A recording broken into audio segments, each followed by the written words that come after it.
Hey everybody, welcome back.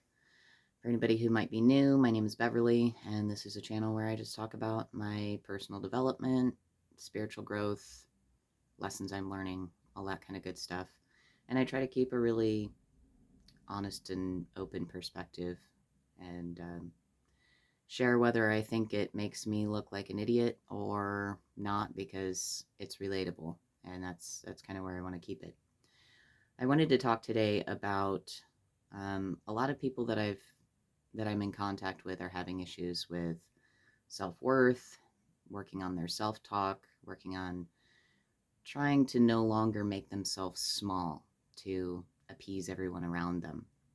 And I wanted to get into that a little bit because I had a conversation yesterday with a friend of mine um, who I've known for a while but haven't really talked to in great depth until fairly recently. And she was super insightful, and I was talking about some things, and I won't go into the details on that, but she started pointing out the fact that um, I was keeping myself kind of small.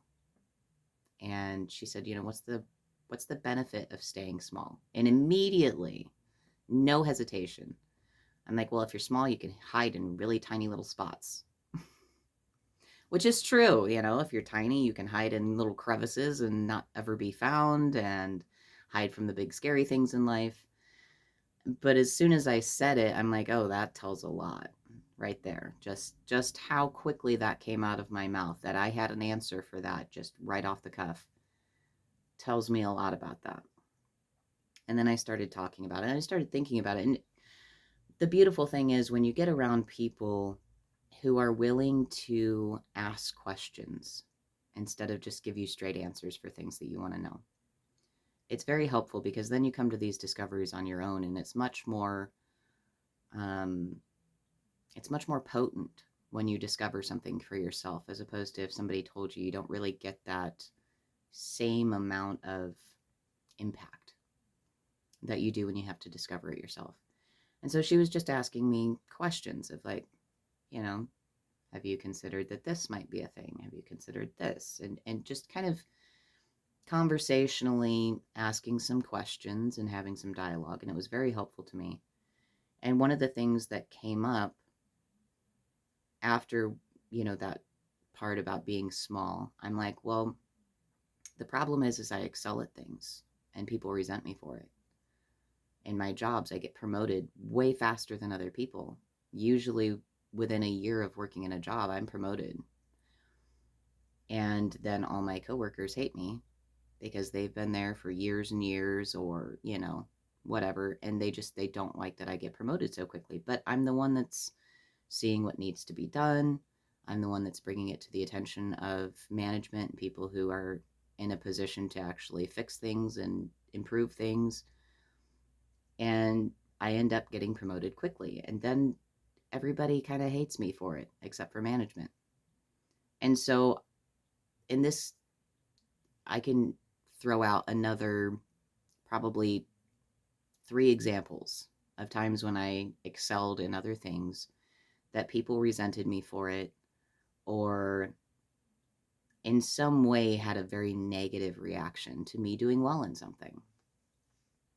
And so I think what ended up happening was, after so many years of that being the case, I just got to a point that I didn't want the conflict, and I didn't want people to hate me or be angry with me or be rude to me because I was doing well, that I just held myself back a lot. And I think that I'm probably not even remotely alone on that.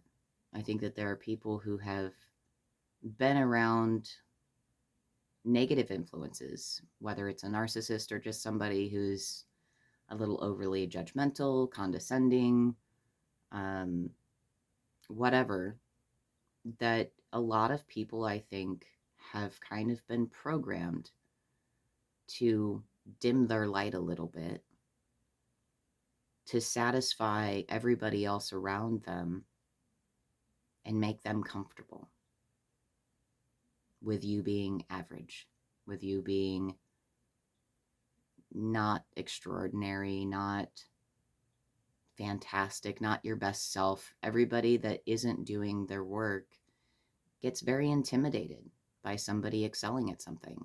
They get jealous of it. And jealousy's a tricky one. I don't like jealousy. When people tell me they're jealous of something, I've actually had that happen a couple of times in the last month, maybe 2 months, where people that I was very close to straight up told me that they were really jealous of something that I had. And I'm like, but if you're not putting in the same effort and you're going to be jealous of me, that makes no sense whatsoever. Go out there and get out of your comfort zone too.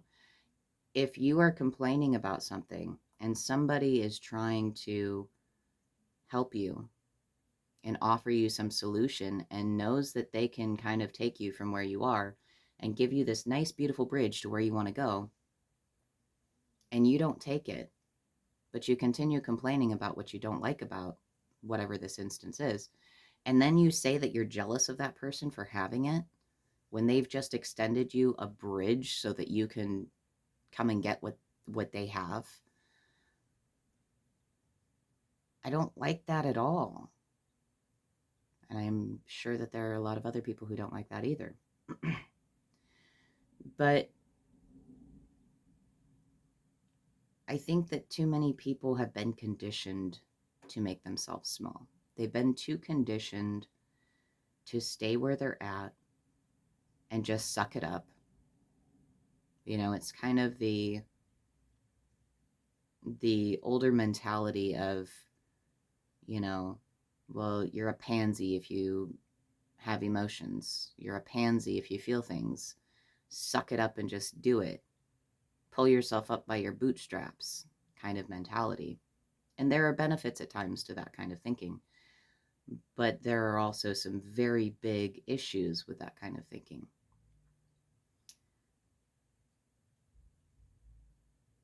I think that there needs to be a mix of the two.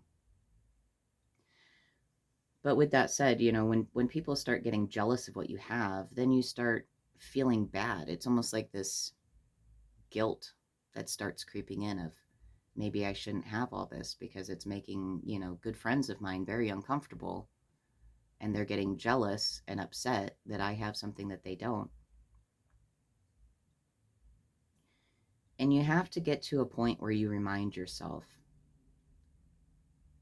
to look around you and see what is in resonance with you and what is not. What is in this new frequency, this new you that you're creating, because so many of us are letting go of old things and coming into a new way of being. We're birthing, you know, version, whatever, of ourselves.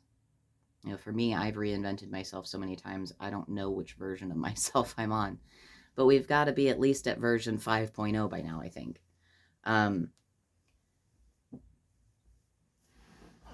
We're reinventing ourselves. We're coming into new ways of being, new ways of thinking. And to do this, there are going to be things that fall away. There are going to be friendships that fade away. There are going to be, you know, business partners, relationships, even family members that you might distance yourself a bit more from because they're no longer benefiting you. So if there are people in your life that feel more powerful and do better when you make yourself smaller, those aren't your people. Those are not your people. And if those are your people, or if those are the people that you currently have around you, you need to get new people. I was very fortunate that last June, maybe, I got brought into a couple of groups, chat groups, of people that were very supportive of me. They helped me see so many things about myself that I had never seen.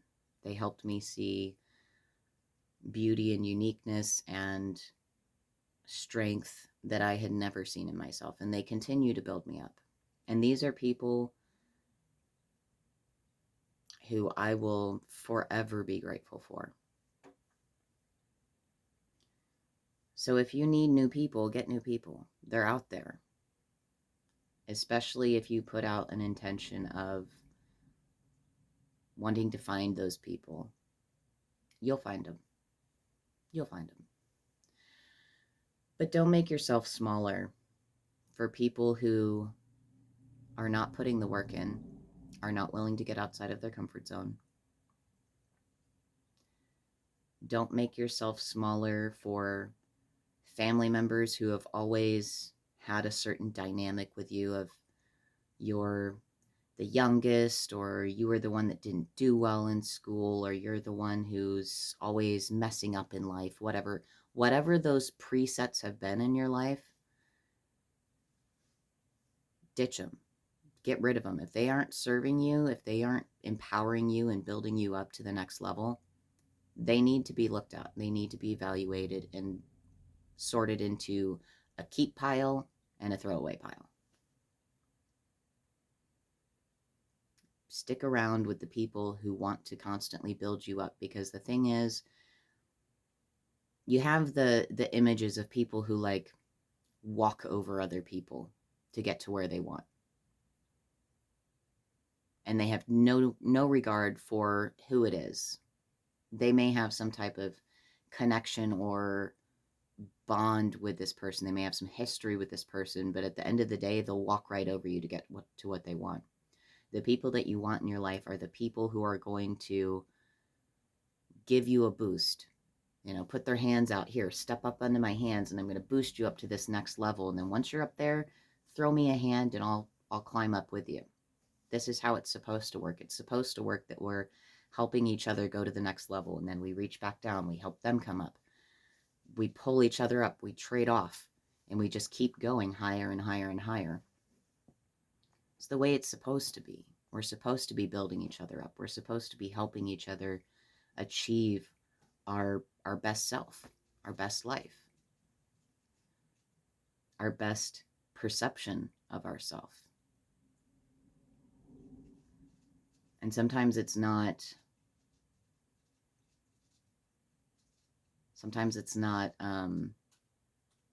the most fun, because like with me the other day yesterday with this conversation, I wanted a straight answer. I had people around me who might have been able to give me an answer to something that was a burning question about myself. I had an intuition that I already knew the answer, but I wanted confirmation that my intuition was correct. And fortunately, I have some people around me that understand that for my own development and for my own growth, I need to trust my own intuition. And they reminded me that I don't need external validation, and I don't need to go search for answers outside of myself. Those answers are all within me.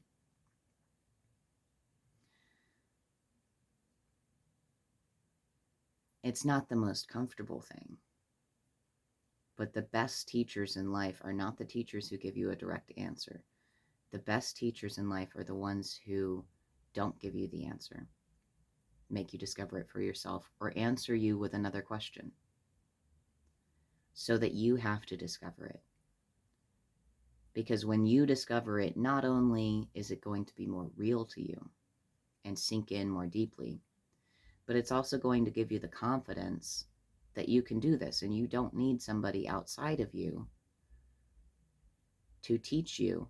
You need maybe people outside of you to stimulate your brain to think in new ways, to entertain different perspectives or different viewpoints. But you don't need to be going constantly to somebody else and saying, I have a question, please just give me a straight answer. Because even though I have an inclination that I know what the answer is, I need to hear it from somebody else. You don't.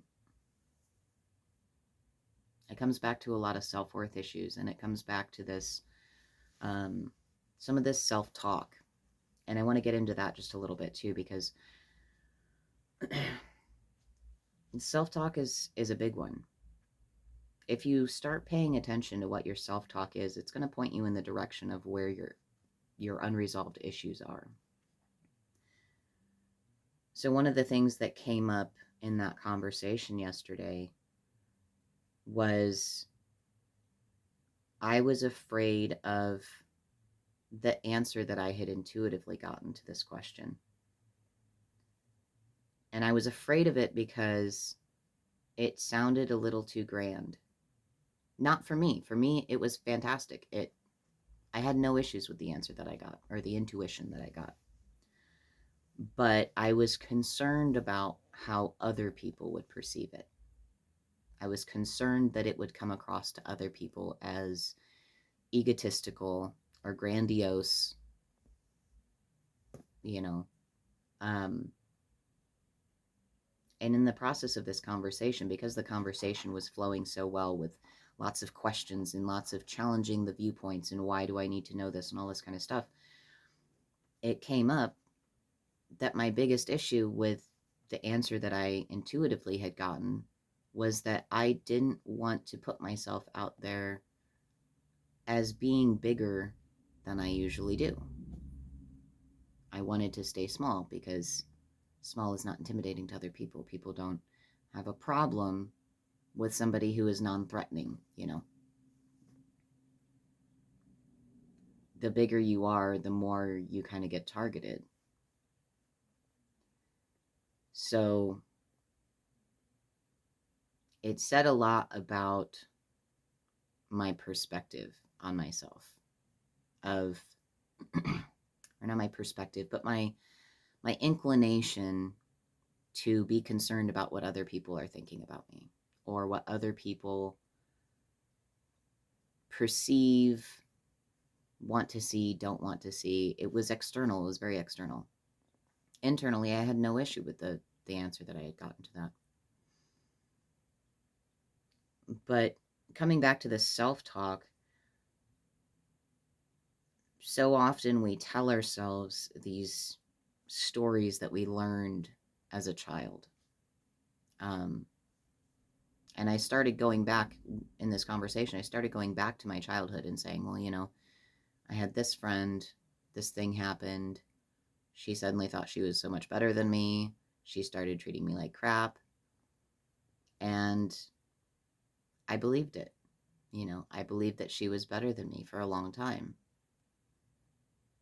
And so I would continue to make myself small because as long as I kept myself small and didn't challenge her views on me, things went smooth. The minute I would try to push back against some of that, things went badly. So from a young age, you know, this was probably my, probably somewhere around 10 years old and going forward into my teens, that I learned to keep myself small. And so my self-talk has reflected that in a lot of ways.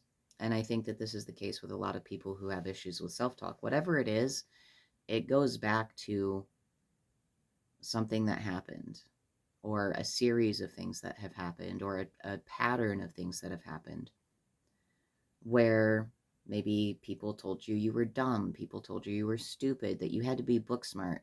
You couldn't just be philosophically smart. You couldn't be common sense smart. You had to be book smart. And if you weren't book smart, then you weren't shit.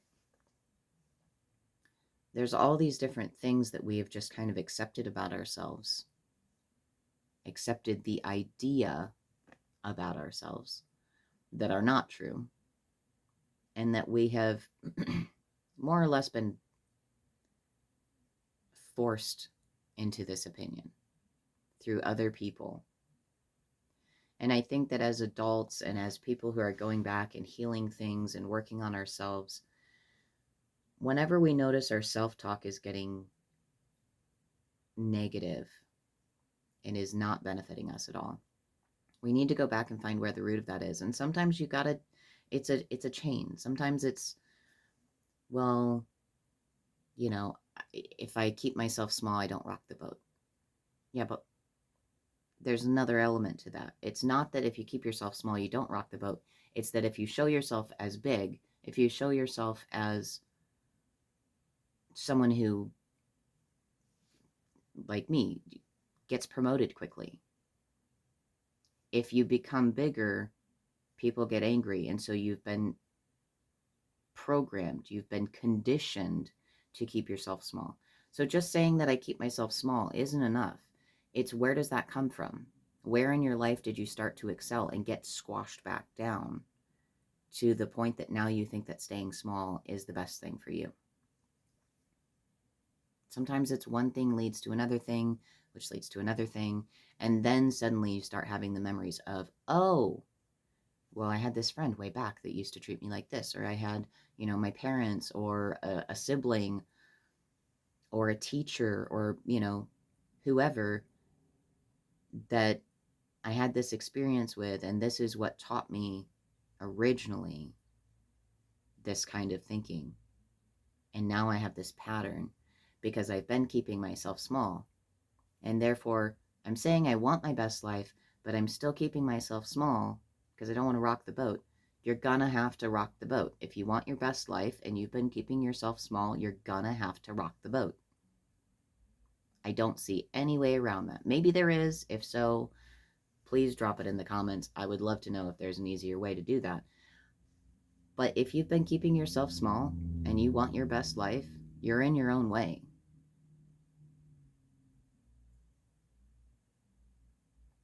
And I'm the first one to, you know, I have to take that dose of my own medicine because it's true in my life. And I certainly am not good at yet. I am not yet good at rocking the boat if it means this is what I have to do. If I have to be big and some people are going to get upset and some people are going to walk out of my life or some people are going to get triggered by it, that's them and that's their healing that needs to be done. But for me, to have my best life, I can't keep myself small anymore. I have to do my best. I can't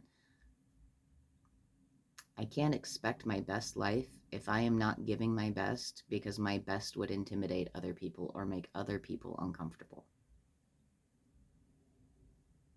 And that's true for all of us that have the issue with keeping ourselves small. It's going to rock the boat. It's going to upset somebody somewhere.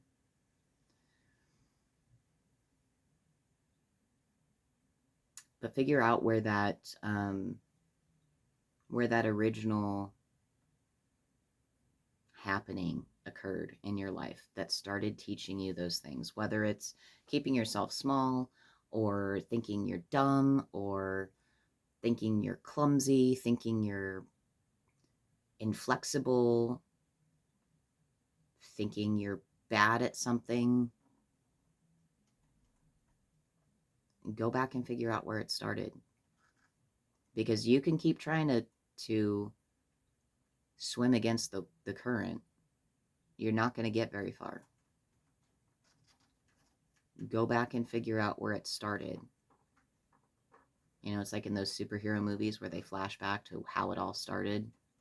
You need to have your flashback to how it all started. Who was it that made you think that? What happened to make you think that? Sit with it and work on it, because once you know where it came from and once you can work through it and heal that and go forward and heal every instance that you can think of where you have now participated in this pattern, and you can look and say this was where it started, but then there was this relationship that was the same, and then this, and then this, and then I took it into my work life, and then I took it here, and then I took it there. Go back and run through your life and figure out where you have fallen into that trap of whatever it may be, and really sit down and process it. And then imagine what it would have been like if you hadn't fallen into that. Imagine how much better your life would be if all these things that have conditioned you to keep yourself small, to think poorly of yourself, to feel disempowered, if all of those had never happened, where would you be right now? What would you be doing? What would your life look like? I always wanted to have a PhD, but I believed for years that I was stupid because I basically didn't do any school past 6th grade. So thinking about going to college and having to catch up on everything that I missed just to even be able to get in the door kept me down for a long time. I wanted a PhD. I wanted to teach college level classes. I wanted to go and be an archaeologist. I wanted so many things that I have never accomplished because of certain beliefs that I let hang on for way too long. My life could be completely different right now. I remember thinking when I had dropped out of college, which I was going to Bible college, so it wasn't accredited or anything like that. Nothing. It wouldn't have gotten me anywhere in the world other than in Christian circles. But I remember very distinctly several years later realizing that if I had gone to an actual college after I dropped out, like that following semester, if I had started going back to college then, that I could have a PhD by that year. Like it, whatever year it was, I can't remember. I'm not going to do the math in my head right now. But it was basically, I would have been able to graduate with a PhD that year. And I remember sitting there and thinking, if I had stayed in college, I would be graduating with a PhD this year.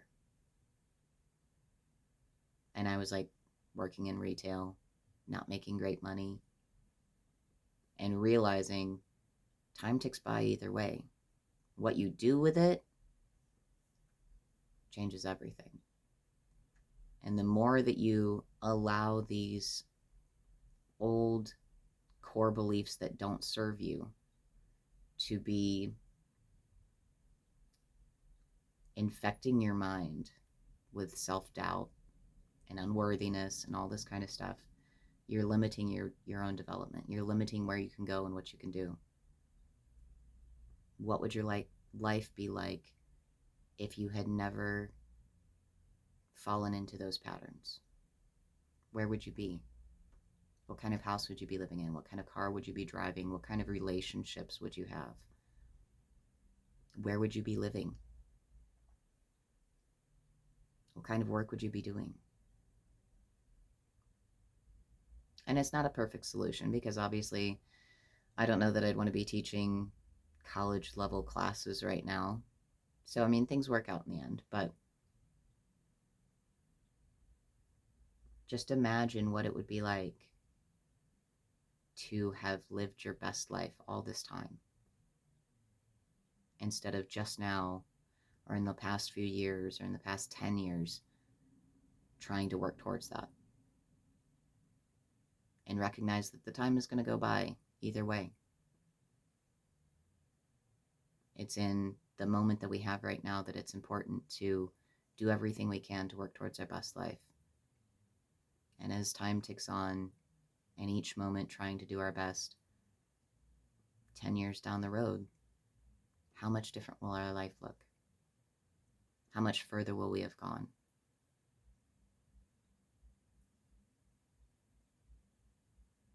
It's fun to think about. It's exciting to think about, really.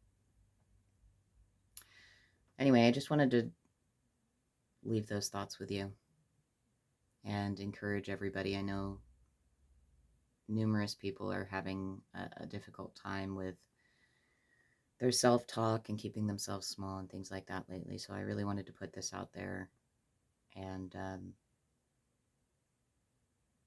let everybody know that you can do it. You're not alone. But go back to those root experiences that started that. Reevaluate them. You can do it. Don't keep making yourself small. You deserve more than that. So anyway, with that, I will leave you. If you know somebody who could benefit from hearing this, send it to them. If you got some value out of it, drop a comment. All that good stuff. You know the drill. It's YouTube. Do all the things. Hit the buttons. All right, I'll talk to y'all later. Love you.